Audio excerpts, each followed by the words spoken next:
Friends, welcome to the अभ्यास academy.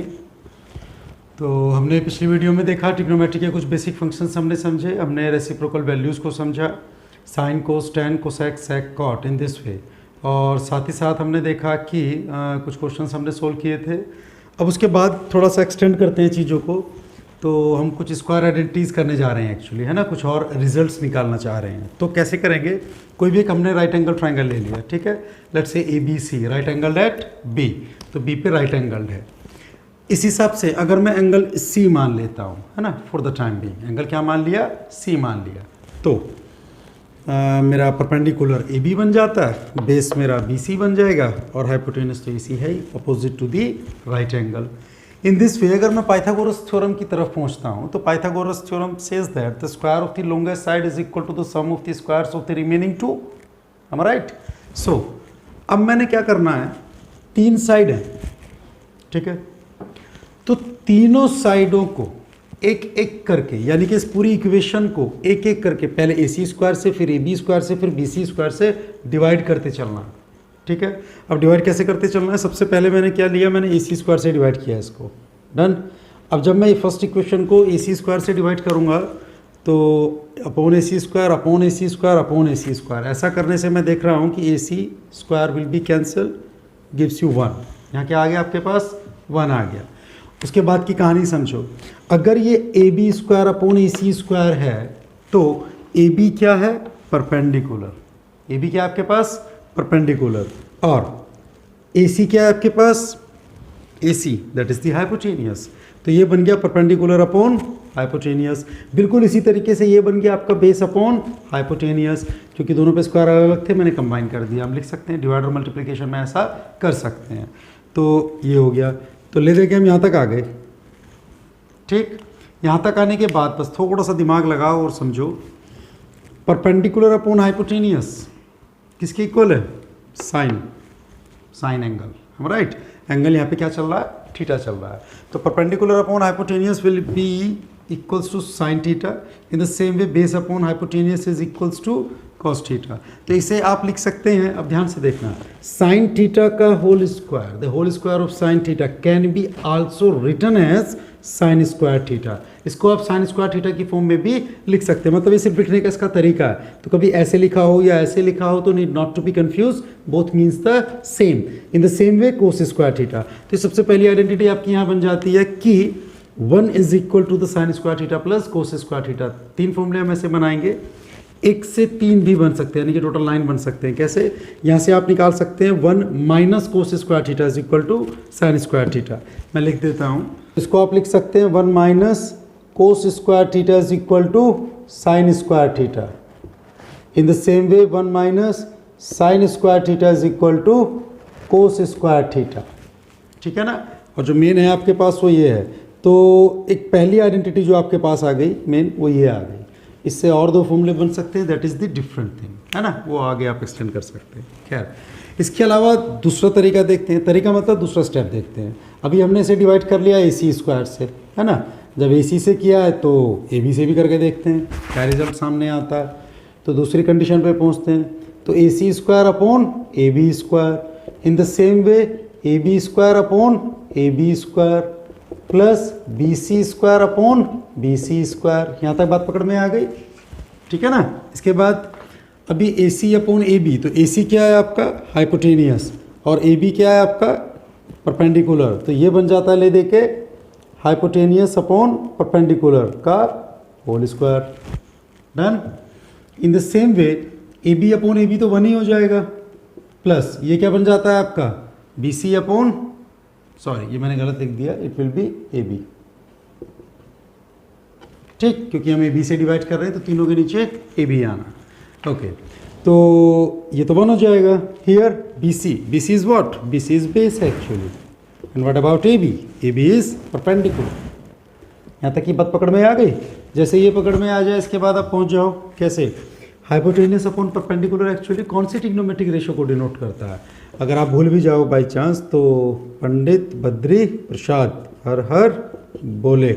आपको क्या चाहिए? H upon P. H upon P मतलब from the down side, H upon P. Sine cos tan cosec sec cot, cosec sec cot. तो ये cosec की value है actually, H upon P किसकी वैल्यू है, कोसेक की वैल्यू है। तो एच अपॉन पी की जगह आप लिख सकते हैं कोसेक स्क्वायर थीटा, एंगल हमने क्या माना हुआ है, थीटा। 1 की जगह तो 1 रहेगा ही। फिर आपके पास आ गया base upon perpendicular, base upon perpendicular is something about cot, तो it will be cot square theta. ये आपके पास दूसरा रिजल्ट आ जाता है, ध्यान से नोट कर लेना इसे। यहाँ से और फॉर्मूले आप ये बना सकते हो कि कॉट स्क्वायर थीटा इधर माइनस में आ जाएगा, तो आप इसे लिख सकते हैं कि cosec square theta minus cot square theta is equal to 1। Is it clear? बिल्कुल इसी तरीके से तीसरी आइडेंटिटी भी आप बना सकते हैं, है ना। मैं बना देता हूँ तीसरी भी कि आपको प्रॉब्लम ना आए ताकि। ओके, तीसरी आइडेंटिटी के लिए हमें क्या करना है, कुछ नहीं करना है, आपकी बार बी सी को ले लेंगे, यानी कि A C square upon B C square, फिर A B square upon B C square, फिर B C square upon B C square. अब हमें साफ साफ दिखाई दे रहा है, अब लास्ट वाली वैल्यू 1 हो जाएगी। तो जब ए सी अपॉन बी सी आप कर रहे हैं, A C upon B C that is H upon B, तो ये हो गया आपका H upon B square is equal to A B और बी सी, यानी कि perpendicular upon base, that is perpendicular upon base square, plus ये 1 ही हो जाना है कट के, am I right? इतना होने के बाद अब ध्यान से देखो, एच अपॉन बी किसका रिलेशन होता है, हाइपोटेन्यूस अपॉन बेस लिख के कर सकते हैं। पंडित बद्री प्रसाद हर हर बोले, है ना। अब ध्यान से देखो, H upon B, H upon B पीछे से ऊपर sine cos tan cosec sec cot, ये सेक हो गया, यानी कि इसकी जगह क्या लिख सकते हैं, sec square theta, am I right?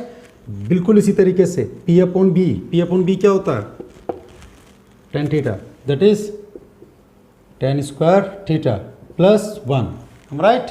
तो ये बन जाती है आपकी तीसरी आइडेंटिटी। इसको भी आप किस तरीके से लिख सकते हैं, आप लिख सकते हैं इसको sec square theta minus tan square theta is equal to 1। यहाँ तक की बात पकड़ में आ गई, आई थिंक सबको क्लियर होगा यहाँ तक। हम क्या करते हैं कि तीनों को एक साथ लिख लेते हैं, तीनों आइडेंटिटीज़ को, है ना, याद रखने में आसानी होगी। तो सबसे पहले आइडेंटिटी क्या थी हमारे पास जो हमने बनाई अभी, that was sine square theta plus cos square theta is equal to 1, यही था। That is cosec square theta minus cot square theta is equal to 1, है ना। थर्ड वन वाज, तीसरी आइडेंटिटी हमने क्या बनाई थी, हमने बनाई थी sec square theta minus tan square theta is equal to 1। ये तीन आइडेंटिटीज़ थी जो अभी हमने फॉर्म की हैं इन द सेंस कि हमने अभी प्रूफ करके देखा कि they all are satisfied actually, am I right? तो ये तीनों आइडेंटिटीज़ आपके काम आएंगी। इनके अलावा मैं पूरा रिजल्ट एक साथ लिख देता हूँ, अभी ध्यान से देखना इन सभी को। हमने जो आइडेंटिटीज़ करी हैं मोस्ट प्रोबेबली यही करी हैं अभी तक, है ना, मेनली। तो सबसे पहले वीडियो में हमने सीखा था कि ये रेसिप्रोकल्स होती हैं वैल्यूज़, ठीक, यानी कि sine theta is equal to 1 upon cosec theta. इसी तरीके से cosec theta is equal to 1 upon sine theta. In the same way cos theta is equal to 1 upon sec theta and vice versa. Then tan theta is equal to 1 upon cot theta and the same means cot theta is equal to 1 upon tan theta. उसके बाद ये तीनों identities हमने बनाई हैं, ऐसे मेरा मतलब है कि हमने सीखी हैं। तो क्या है, sine square theta plus cos square theta is equal to 1, cosec square theta minus cot square theta is equal to 1, sec square theta minus tan square theta is equal to 1। Identity सारी काम की है, मतलब सारे relation आपको याद रखने। देखो आपको रटने नहीं है, अपने आप याद हो जाएंगे। अभी क्वेश्चंस करेंगे तो आपको अपने आप याद हो जाएंगे। फिर भी मैं कहता हूँ ये तीनों का थोड़ा ज़्यादा ध्यान रखना है। और अब जैसे हमारे पास टूल्स होते हैं, तो कुछ टूल्स ऐसे होते हैं ना, बड़े छोटे होते हैं, बहुत ज़्यादा काम के तो नहीं है, लेकिन वो छोटे छोटे टूल्स कभी कभी बहुत ज़्यादा काम आ जाते हैं, है ना, बड़े बड़े क्वेश्चंस को भी थोड़ा सा आसान कर देते हैं। ऐसे दो टूल्स मैं आपको दे रहा हूँ, एक ये और एक ये मैं दे रहा हूँ, मतलब आपके सिलेबस में ही है ना, मैं सिर्फ आपको समझा रहा हूँ। ओके, तो इनके प्रूफ तो हमें समझ में आते हैं, कर लिए हमने। ये दो चीज़ें क्या हैं इनको समझते हैं। तो अगर पहले वाला मैं उठा लेता हूँ, that is tan theta is equal to sine theta upon cos theta, तो उसको उसी मेथड से सोल्व करते हैं। उसी मेथड से मतलब कि मान लो कि ये ट्राइंगल है, ये परपेंडिकुलर है, ये बेस है और ये हाइपोटेनियस है, थीटा ये है हमारा, ठीक है। तो अगर मैं यहाँ से RHS उठा लूँ, है ना, RHS वाले पार्ट को सोल्व कर लेता हूँ। तो sign theta upon cos theta है, तो साइन थीटा इक्वल होता है पी अपॉन एच के। अगर मैं टी रेशोज़ की बात करूँ तो साइन थीटा की जगह लिख दूंगा P upon H upon cos theta. Cos theta किसके इक्वल होता है, that is base upon hypotenuse. हम राइट, यहाँ से मैथमेटिकली जब आप इसे सोल्व करेंगे ये कैंसिल हो जाएगा, बचेगा परपेंडिकुलर अपॉन बेस।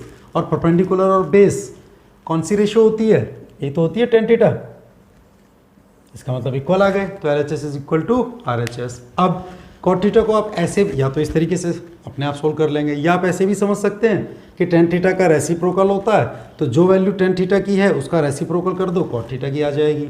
हम राइट, तो ये दो चीज़ें आपको समझनी है यहाँ पे। इनको समझने के बाद अब हम कुछ क्वेश्चन से स्टार्ट करते हैं। तो मान लेते हैं छोटा सा क्वेश्चन आपके पास है, ठीक है। क्वेश्चन क्या है आपके पास, 1 plus sine theta into 1 minus sine theta is equal to 1 upon sec square theta. ऐसा आपको प्रूफ करना है। अब प्रूफ करने में तीन चीज़ों का ध्यान रखना हमेशा।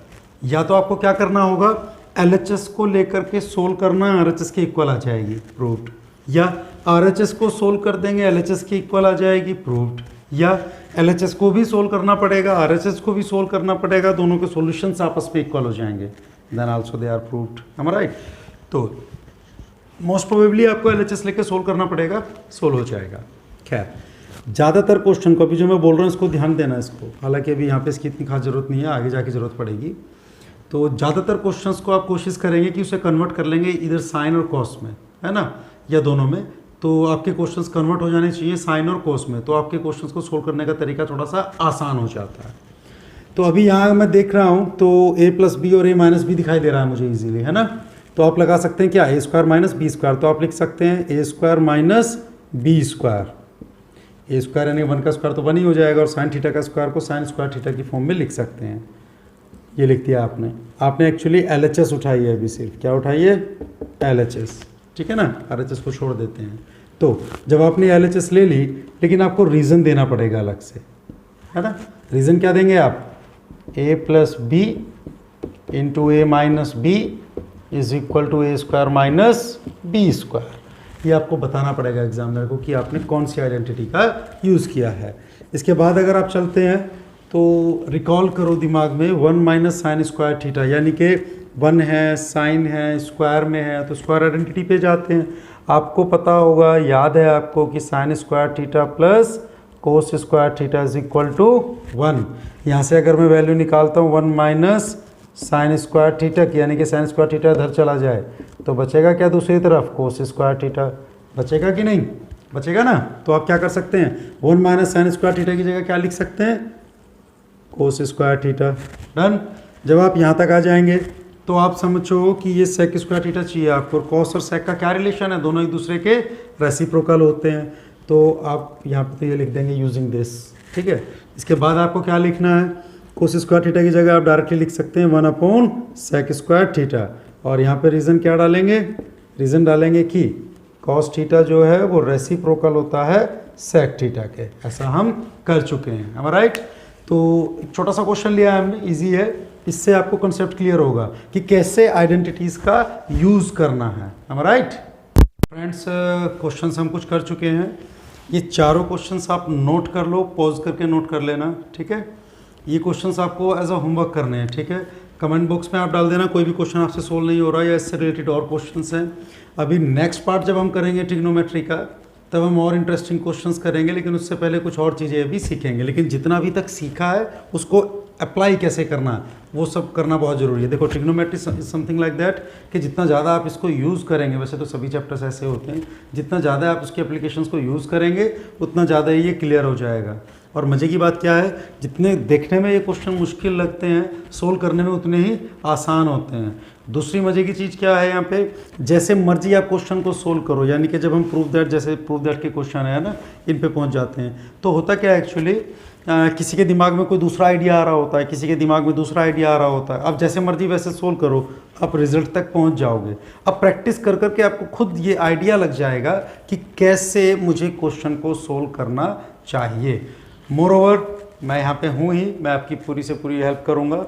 ओके, अभी आप ये क्वेश्चंस नोट करने के बाद आपको प्रैक्टिस करनी है। कमेंट बॉक्स में डाल देना जो भी आपकी क्वेरीज होंगी, या रिलेटेड क्वेश्चंस हैं या समथिंग इसमें से कोई क्वेश्चन है तो आप पूछ सकते हैं, ठीक है। और आप चैनल को ज़्यादा से ज़्यादा लाइक करें, सब्सक्राइब करें, शेयर करें और कमेंट करते रहें। Thank you and have a nice day.